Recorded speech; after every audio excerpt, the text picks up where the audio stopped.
运球就看 Uncle Joe， 战术就学 Coach 陆。大家好，我是非官方鲈鱼双胞胎兄弟 Fish 陆，欢迎收看我的频道。我的宗旨就是让热爱篮球的你每天都能长球。在它横空出世之前，篮球世界中的所有空间属性无一不是朝着内线收缩的。拉塞尔和张伯伦让波士顿与费城的比赛节奏飙升至极致，贾巴尔携手魔术师共同开启了一个华丽的表演时代，奥尼尔则是那个在禁区内无可匹敌的终结者，勒布朗则将突破技巧与广阔的视野完美融合。然而篮球史上或许仅有那么一位球员，他凭借个人能力硬生生地将比赛空间向外拓展，他就是能从12米外精准射杀对手的第一人。我始终坚信，无论是自然科学还是竞技运动，都有其内在的思维逻辑与发展大势。有的人他们负责提出新的思维，为后来者铺路，而有的人则肩负着改写时代大势的重任，他们轻轻一笔便能绘出壮丽的画卷。那些提供思维的人，我们称之为先驱，而那些改变大势的人，则是我们口中的天才。2005年，83岁高龄的杨振宁先生在采访中坦言，爱因斯坦颠覆了物理学。10年之后，时任勇士助教的阿尔文·金特里也在采访中承认，库里很可能会改写这个时代的篮球篇章。同年，勇士队在总决赛中力克骑士，斯蒂芬·库里终于圆了他的总冠军梦。金特里教练更是语出惊人，告诉德安东尼：“我们为他证明了。”篮球虽非火箭科技，但它与自然科学这一点上如出一辙。思维因创造力而生，而独一无二的天才则是推动变革的关键。我们都清楚，谁才是那个引领潮流的先行者。新时代要素 1.0 速度。麦克德安东尼在意大利联赛时便是一位热衷于钻研进攻战术的明星控卫，那时的他或许并未料到自己会成为篮球历史长河中不可或缺的一部分，直到他遇到了史蒂夫·纳什。纳什与德安东尼仿佛是上天安排的天作之合，化学反应并非一蹴而就，但在德安东尼成为主教练后，他为太阳队注入了2大核心理念：牺牲对抗与球队整体尺寸，以最大化空间与速度优势，以及以7秒甚至更快的速度完成进攻。多年后 ESPN 名记马克·斯坦恩在文章中这样写道：德安东尼与纳什共同开启了新模式下的第一次全面提速。时光荏苒，越来越多的教练与球员开始意识到速度这一要素在篮球比赛中至关重要。2010年，金特里接过太阳主帅的教鞭，他继续沿用了德安东尼的篮球哲学，而纳什在他职业生涯的尾声打完了他最后一场西部决赛，这也标志着菲尼克斯太阳时代的落幕。史蒂夫是个伟大的球员，我们本可以取得更大的突破。这句话出自另一位史蒂夫，时任太阳总经理，后来成为勇士主帅的史蒂夫·科尔之口。从那一刻起，科尔似乎意识到了什么。尽管那时作为持球发起点极为出色，但从战术层面来看，他这样的球员模板并不具备普适性。这个结论并非空穴来风。回顾1966至67赛季的费城76人，张伯伦听从了汉纳姆教练的建议，成为了更好的队友。结果那赛季他荣膺助攻王，76人也以68胜13负的战绩夺得总冠军。他们场均投篮101次，罚球43次，狂揽125.2分。但朋友们都明白，那个时代并没有三分球，单纯的极致提速足以夺冠。核心依然是张伯伦、贾巴尔这样的内线巨兽。篮球仍然是大前锋被称作2中锋，越靠近禁区胜率越高的游戏。虽然三分球丰富了进攻助教们的战术板，但篮球还需另一种要素来推动变革，这就是新时代要素 2.0 空间与位置。我们应该选择那个在戴维森学院打球的小伙子，他能在12米外精准投篮。2009年5月，一位纽约业余球探在球迷论坛上留下了这样的言论。很久以后，无数球迷和媒体人才知晓了纽约球迷对斯蒂芬·库里的偏爱有多深。菲尼克斯太阳那时与德安东尼的默契配合，让世界看到了篮球在单位时间内打出更多进攻回合的可能性。然而，从2004至05赛季到2013至14赛季， NBA 每100回合的三分出手次数仅从17次增加到了23次。这表明，如果没有底层逻辑的改变，单纯的提速并不能带来胜利。射手们已经无需再为自己证明，但三分球这项技能本身还需要证明其价值。史蒂夫·科尔当初的想法逐渐变得清晰立体。如果三分球能够改变防守，那么篮球世界将会呈现怎样的景象？而斯蒂芬·库里正是用行动解答了这个问题的人。2014至15赛季，库里拿到了他职业生涯的第一个 MVP 奖杯，并在整个季后赛中投进了98个三分球。作为球队的头号球星，他带领勇士队夺得了总冠军，这标志着三分球在季后赛中成为了主流。纯粹的跳投队也能夺冠，三分球确实能带来胜利。1980年 NBA 正式引入三分球时，名宿杰里韦斯特曾笑道：“三分球是少数人的特殊游戏，这玩意儿没法改变篮球。”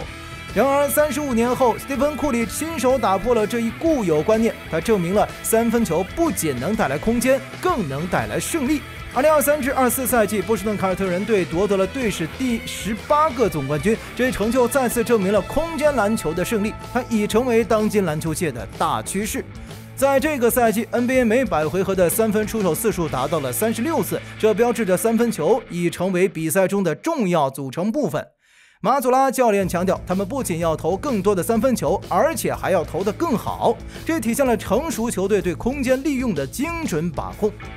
回顾历史，我们可以清晰地看到这一变化是如何发生的。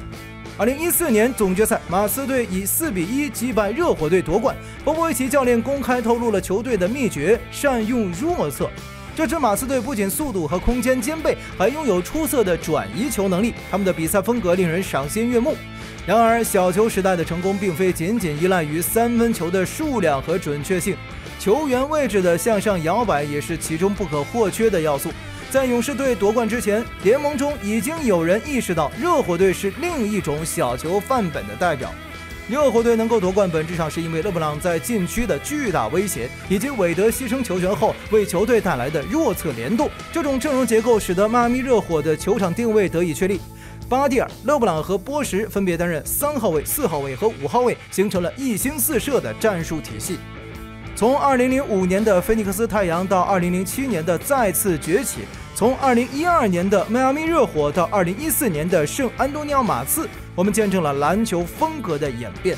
直到斯蒂芬·库里和2015年的金州勇士队出现，时间轴上的光影碎片在某个特定的瞬间完成了聚合。纳什和德安东尼的提速让篮球在单位时间内的回合数增多。热火队得到勒布朗后首次实现了1大4小的摇摆阵容。波波维奇则优化了无球走位和挡拆空切，强调了快速转移球的重要性。这些变化体现了美式个人能力与欧洲篮球思想的完美融合。速度和空间成为执行进攻回合的终极前提，无球走位和挡拆空切成为拉扯防守阵型的手段，而位置的摇摆和变化则提供了换防弹性和错位进攻的依据。在这个新时代，篮球界发出了振聋发聩的声音：如果你是天才，就证明给我看。2015年，金特利再次承认库里可能改变了这个时代的篮球。在他出现之前，与篮球有关的所有空间属性本质上都是向内收缩的，而现在，库里和他的勇士队用实际行动证明了空间篮球的威力。他们不仅改变了比赛的节奏和风格，还推动了整个篮球运动的发展和变革。在篮球的历史中，众多传奇球星以其独特的个人能力和对比赛的深刻理解，塑造了不同的篮球时代。从拉塞尔和张伯伦的极致提速，到贾巴尔与魔术师的表演时刻，再到奥尼尔的禁区统治，以及勒布朗的突破与视野结合，每一位巨星都在自己的时代留下了深刻的印记。然而，斯蒂芬·库里以其卓越的三分球能力，成为了篮球历史上唯一一位依靠个人能力强行将空间向外延伸的球员。他的出现不仅改变了比赛的节奏和风格，还推动了整个篮球运动向更加开放和多元的方向发展。库里作为史上首席空间点，其独特之处在于他能够从12米外精准地击败对手，这一能力得到了包括勒布朗在内的众多球星的认可。然而，篮球比赛的胜利并非仅凭个人能力就能决定。2016年总决赛73胜的金州勇士在3-1领先的情况下被骑士逆转，这一结果揭示了篮球比赛中体型和换防速率的重要性。勇士随后引进了杜兰特，形成了宇宙勇的豪华阵容，以应对对手在换防上的优势。然而，火箭和骑士的闪光表现也证明，稳健且狠辣的换防能够在一定程度上制衡空间篮球。因此，新时代篮球的要素不仅仅包括空间和速度，还需要体型这一关键要素。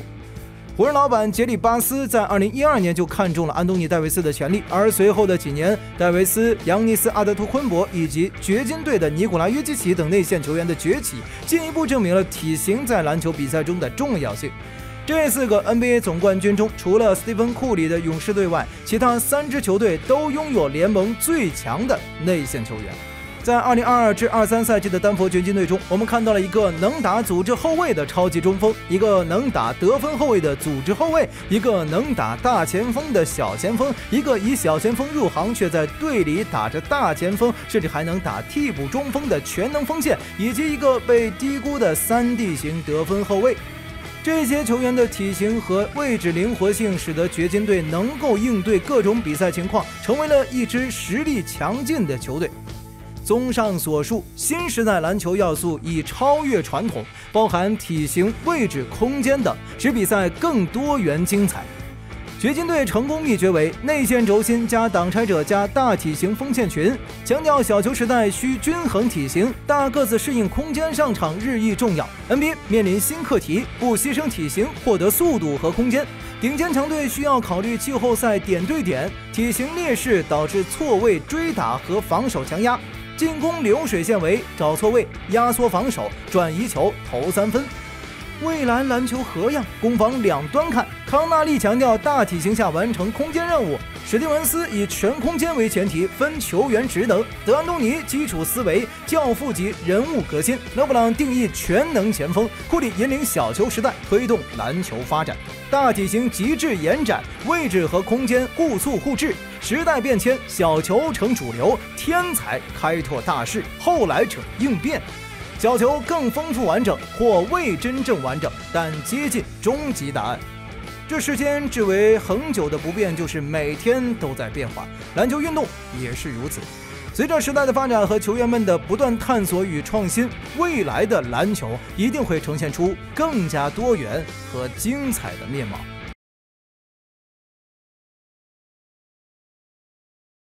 以上就是本部影片全部内容了。如果你喜欢鲈鱼的分析，请点点订阅，欢迎来评论区与鲈鱼一起涨球。